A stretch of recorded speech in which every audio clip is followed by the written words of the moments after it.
del grup en un parell de qüestions. Una, les urgències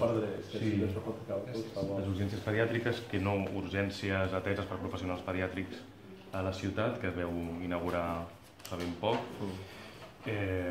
Una altra seria la demanda històrica. Amb les urgències quin és el tema?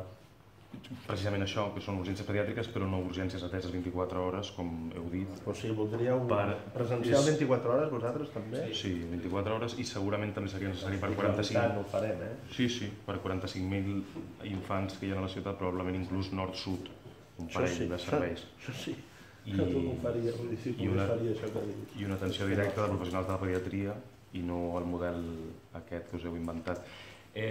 No són pediatres. Els que tenen a la nit, no.